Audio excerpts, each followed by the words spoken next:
Nananatiling si Vice President Sara Duterte ang pinakapinagkakatiwalaan sa mga pangunahing opisyal ng gobyerno sa bansa. Batay sa pinakabagong online survey ng Tangere App, nakakuha ng 60% na trust rating si VP Duterte. Ayan oh. Oh, wait, balikan natin. Nakakuha ng 60%. Oh, ayan na nakakuha ng 60% si Inday Sara sa trust rating at 18% lang ang mga ayaw sa kanya. Kasama na dyan yung mga alimuom vloggers. Alam mo yung alimuom? Alam niyo yung alimuom, mga boss? Yung ang init-init ng araw biglang umulan ng mga 15 seconds. Tapos yung singaw nung yung singaw nung kalsada, yun yung alimuom. Yung mga vloggers sa kabila, ganun ang mga muka. Mukhang mababaho.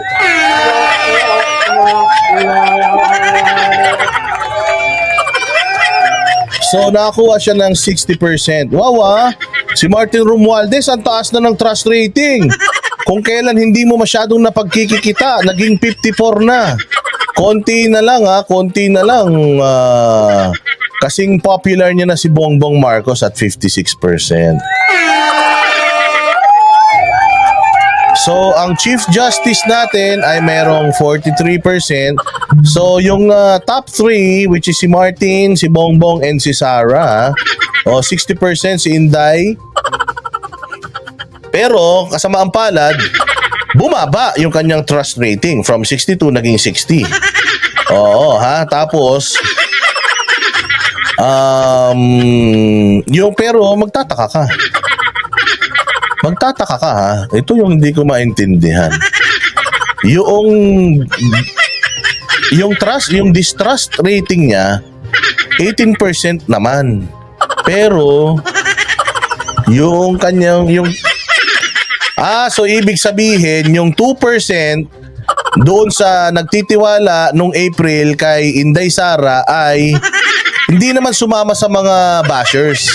Napunta lang sila sa undecided, parang nagtampo. Tampo yung 2%. Magtatampo muna kami ng konti, hindi muna kami magiging trusted kay Inday. So kaya nabawasan. So yung kanyang trust napunta sa undecided. Hindi siya napunta sa distrust. Oh. Ganun din kay ito nakakatawa, ganun din kay Bongbong Marcos, yung distrust, nagstay lang siya to 24%.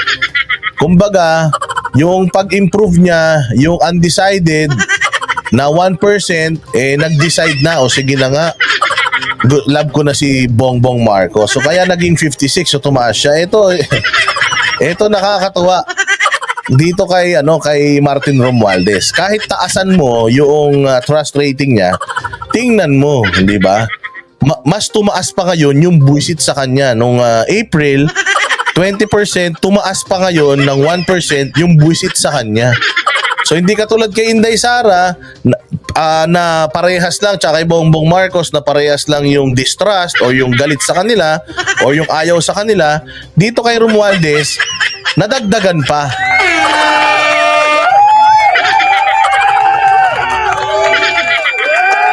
Okay. So ngayon, itong 53% na naging 54, merong 1% na undecided na nagmahal sa kanya, 2% pala. Tapos merong 1% naman na nadagdag dun sa ayaw sa kanya. Kaya yan at 54%. Well, again, mataas yan ang 54%. Mataas po yan na trust rating. Kasi if you may know, nung si Gloria Macapagal Arroyo ang presidente ng Pilipinas, bumagsak hanggang negative 12% yung kanyang trust rating. As in, kulang yung populasyon ng tao para sa sa kanya. Para sa pagkagalit sa kanya, mga boss.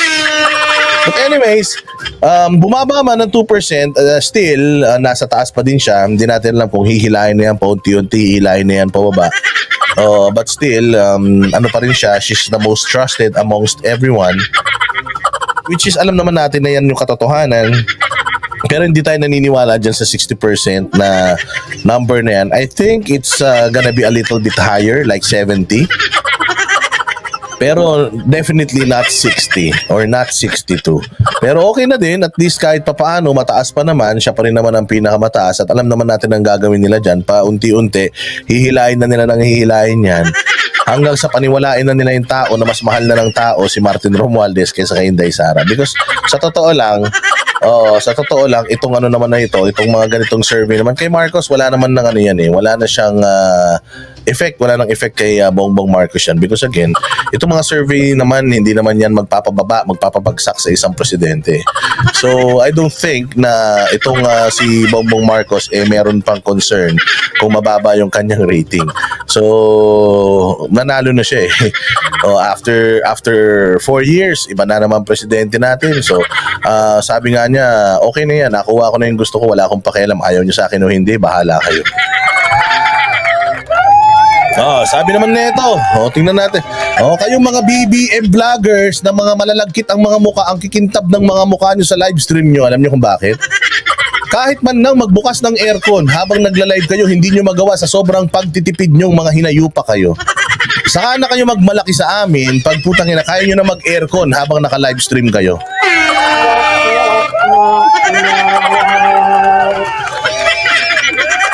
Okay, Freddy Valera ha. Tangina.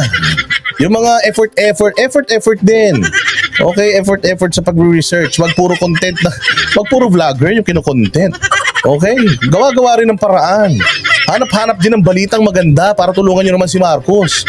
Putang ina, hindi naman nakakatulong kay Marcos yung ginagawa niyong pambabas sa mga kapwa niyo vlogger. Ang dami-dami nyo.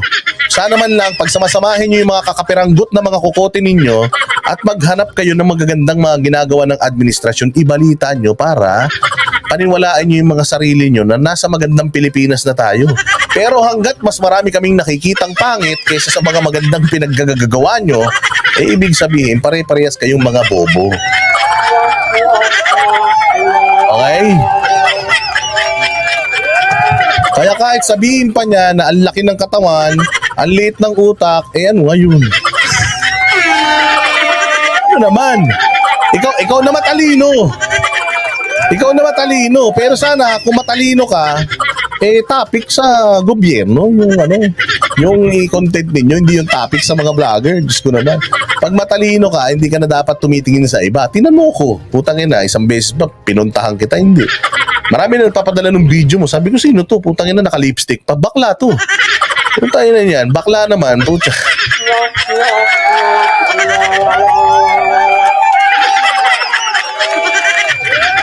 Puros kayo kabaklaan, puros kayo chismis. Tulungan nyo si Bongbong para makaahon tayo sa hirap. Hindi yung puta. Hindi na nga kayo naiahon ni Bongbong sa hirap. Puta yun, ang papangit nyo pa.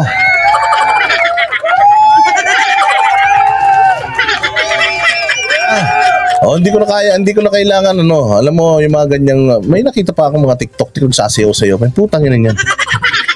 Ano ka, macho dancer ka dati? Walang hiya. Hindi ko na kailangan gawin niya. Magsayaw-sayaw pa dyan para lang kumita ng pera. Buta. Ito lang mukhang to. Kumikita na to ng pera. Kaya yung mga ganyang comment nyo na sabi ni ganito, ganyan, okay lang. Sabi nga nila, we've had worse. Going back, ito, pag-usapan na natin to kay Inday Sara, tuloy natin. Duterte habang 52% naman ang kanyang satisfaction rating. Pero bahagyang bumaba ang satisfaction at trust ratings nito kumpara noong Marso. Si Pangulong Ferdinand Marcos naman ay may 56% trust rating. Bahagya ring nadagdagan ang bilang ng mga kontento sa performance ng Pangulo na nasa 43% mula sa dating 42 noong Marso. Mapapansin din na magkakapareho ang trust ratings ni dating Senate President Mig Zubiri at House Speaker Martin Romualdez. Ginawa ang survey nitong May 22 hanggang 25 na sinagutan ng 2,000 participants.